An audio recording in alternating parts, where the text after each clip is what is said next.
Assalamualaikum warahmatullahi wabarakatuh. Mari kita buka pertemuan ini dengan bacaan Bismillahirrahmanirrahim. Anak-anakku, Anda pernah dengar ada tanaman yang mengapung di air, teratai Victoria amazonissa. Ini bisa mengangkat bayi. Dan ini tidak tenggelam ketika tanaman ini ditumpangi bayi. Itu mengapa? Karena di dalam tumbuhan ini ada namanya jaringan aerenkim.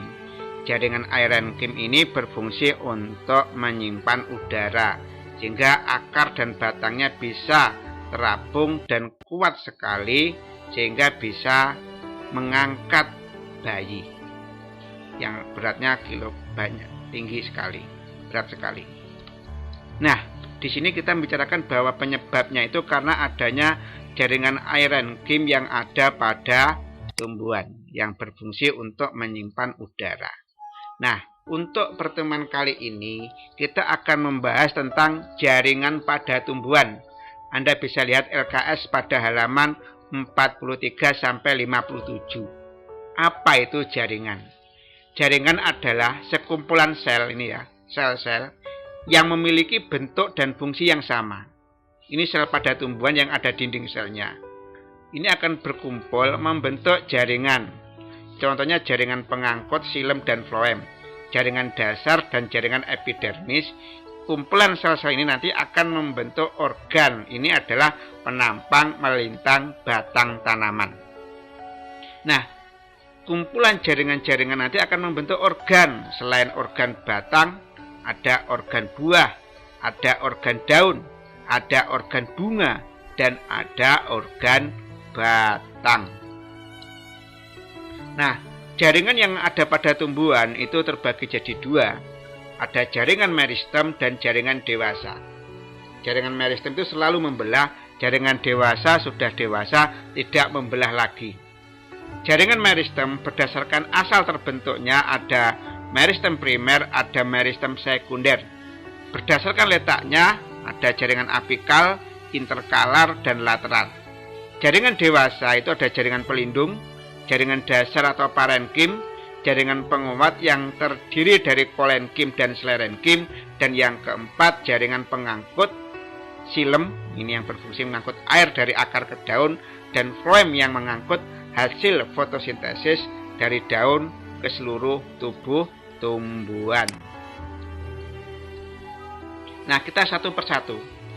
Jaringan tumbuhan. Berdasarkan kemampuan membelahnya, ada jaringan meristem yang embrional, ada jaringan permanen atau jaringan dewasa yang sudah tidak membelah lagi. Apa perbedaan jaringan meristem dan jaringan permanen? Yang pertama, jaringan meristem itu aktif membelah. Jaringan dewasa sudah tidak aktif membelah. Jaringan meristem sel-selnya kecil. Jaringan dewasa sel-selnya besar. Jaringan meristem dinding selnya tipis. Jaringan dewasa dinding selnya tebal. Jaringan meristem itu inti selnya besar. Jaringan permanen atau dewasa inti selnya kecil. Jaringan meristem itu punya vakulanya kecil. Vakula itu untuk menyimpan cadangan makanan. Kalau jaringan permanen atau dewasa, itu vakulanya adalah besar, yang tempat menyimpan cadangan makanan. Yang kelima, jaringan meristem, sitoplasma, cairan di dalam selnya banyak. Jaringan permanen, sitoplasma atau cairan dalam selnya sedikit. Kalau pada jaringan meristem, tidak memiliki ruang antar sel, sel-selnya rapat. Kalau jaringan dewasa atau permanen, terdapat ruang antar sel, berarti sel-selnya tidak begitu rapat antara yang satu dengan yang lainnya. Jaringan meristem berdasarkan asal terbentuknya, ini ada jaringan meristem primer, ada jaringan meristem sekunder. Jaringan meristem primer itu mengakibatkan tanamannya tumbuh memanjang yang disebut pertumbuhan primer. Itu terdapat pada ujung akar atau ujung batang sehingga memanjang. Kalau meristem sekunder mengakibatkan tanaman tumbuh membesar, disebut pertumbuhan sekunder. jaringan ini terdapat pada kambium ini, yang terletak di antara xilem dan flem. Kambium ini akan selalu membelah sehingga menyebabkan batang tanaman menjadi makin membesar. Sehingga ada tanaman-tanaman itu ada lingkaran tahun karena itu pembelahan dari kambium. Ya, sehingga untuk menentukan usia batang tanaman lihat berapa jumlah lingkaran tahunnya. Sehingga kalau meristem primer itu tumbuh memanjang, kalau meristem sekunder atau pertumbuhan sekunder itu tumbuh membesar. Ini yang menjadi perbedaan antara jaringan meristem primer dan jaringan meristem sekunder. Nah, jaringan meristem primer berdasarkan letaknya, pertama meristem apikal ini. Meristem apikal ada di ujung akar atau cabang. Kalau meristem interkalar ini terdapat di antara jaringan dewasa, misalnya di pangkal ruas batang rumput. Selanjutnya, yang ketiga lateral, itu terletak sejajar dengan permukaan organ. Itu misalnya ada kambium dan kambium gabus, di mana di antara kambium itu ada jaringan pengangkut xilem dalam yang luar floem. Ini yang akan selalu membelah sehingga batang tanaman tumbuh membesar. Nah, jaringan pada tumbuhan itu ada jaringan meristem, jaringan sekunder. Nah, di sini untuk jaringan yang akan kita bahas, kalau jaringan meristem sudah kita bahas, yang akan kita bahas adalah jaringan dewasa. Nah, jaringan dewasa itu ada yang jaringan epidermis. Jaringan itu yang paling luar ini ya, epidermis. Ada jaringan parenkim, jaringan dasar ini. Nah, ada jaringan penyokong, ada xilem dan floem. Ada jaringan pengangkut atau pembuluh, yaitu xilem dan floem. Xilem itu mengangkut air dari akar ke daun, floem mengangkut hasil fotosintesis dari daun ke seluruh tubuh tumbuhan. Nah, sekarang kita bahas satu persatu. Yang pertama jaringan epidermis ini. Ini jaringan yang letaknya di paling luar, menutupi permukaan tubuh. Hanya terdiri atas satu lapis sel dan susunannya rapat. Nah, ini tidak ada ruang antar sel. Dan ini terdiri atas sel-sel hidup yang selalu membelah dan tidak berklorofil. Apa fungsinya? Melindungi jaringan di dalamnya dari pengaruh lingkungan dan serangan patogen atau organisme yang merugikan. Ini menyerap air dan mineral dan mencegah evaporasi atau penguapan. Selanjutnya, jaringan pelindung yang kedua adalah jaringan gabus. Ini jaringan gabus. Ya.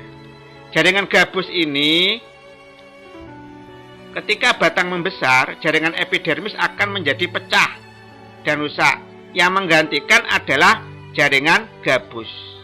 Ada 3 jaringan gabus, yaitu eksodermis, endodermis, dan peridermis. Peridermis itu terdiri dari velum, velogen, dan veloderm.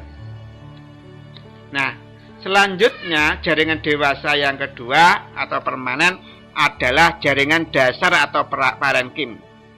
Ini terdapat di hampir semua bagian tubuh tumbuhan, sehingga disebut jaringan dasar. Jaringan ini kalau kita lihat memiliki banyak ruang antar sel. Fungsinya apa? Sebagai tempat pertukaran udara. Kalau kita lihat sel ini, dinding selnya tipis. Dinding selnya tipis itu punya vakula yang besar. Vakula-vakula ini fungsinya untuk menyimpan cadangan makanan. Kalau kita lihat, selnya ini berbentuk polihedral, memiliki sisi yang banyak. Itu ciri jaringan dewasa yang kedua.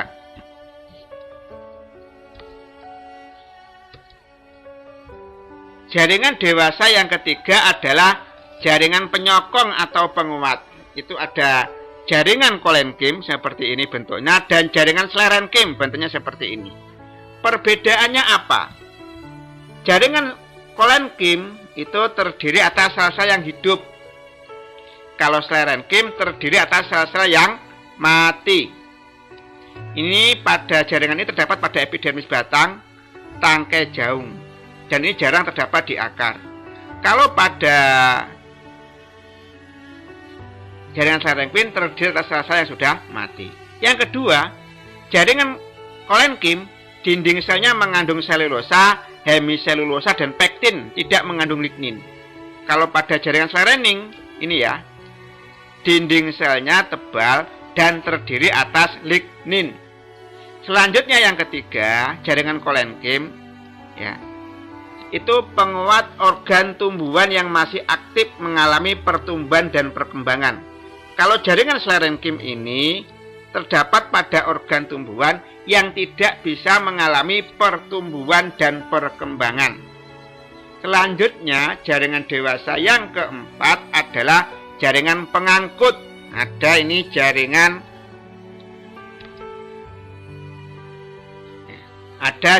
xilem, pembuluh kayu. Jaringan xilem ini terdiri atas unsur trakeal, serabut xilem, dan parenkim xilem. Fungsinya apa jaringan ini ya? Untuk mengangkut air dan garam mineral dari akar menuju ke daun, di mana nanti akan terjadi proses fotosintesis.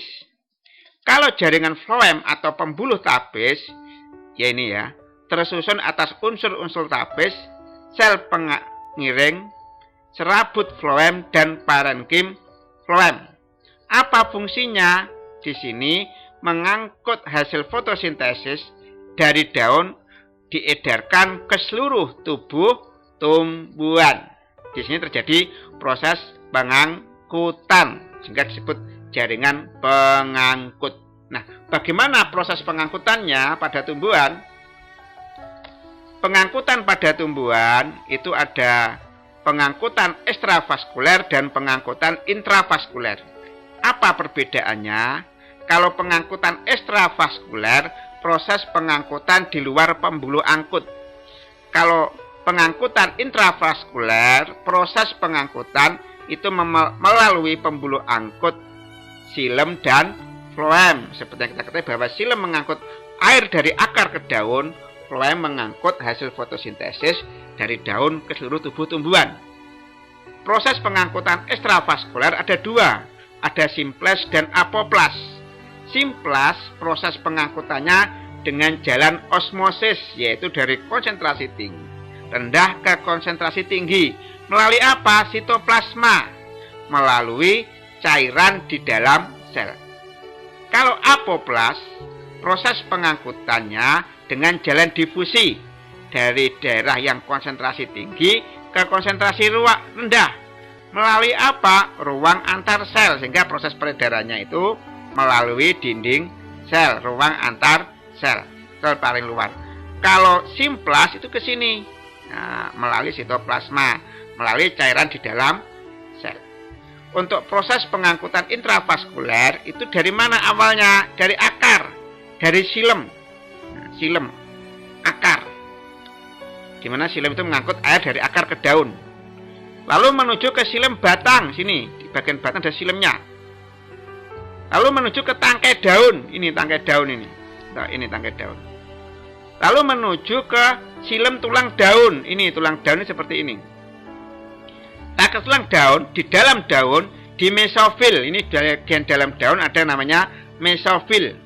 Di mana pada mesofil terdapat kloroplas, sehingga terjadi proses fotosintesis. Ini proses pengangkutan pada tumbuhan. Semuanya itu dalam rangka Iqra, membaca ayat-ayat Allah. Ya, sebagai penutup, dia yang pergi untuk mencari ilmu pengetahuan dianggap sedang berjuang di jalan Allah sampai dia kembali. Sehingga Anda melihat video ini sebagai bentuk mencari berjuang di jalan Allah. Ini dari Rasulullah, dari HR Tirmidzi. Setelah ini untuk menguji kemampuan Anda bisa mengerjakan soal CBT yang ada hanya 5 soal saja. Mari kita tutup pertemuan ini dengan doa penutup majelis. Subhanakallahumma wa bihamdika asyhadu alla ilaha anta astaghfiruka wa atubu ilaik. Wallahu muwaffiq ila aqwamit thoriq. Wassalamualaikum warahmatullahi wabarakatuh.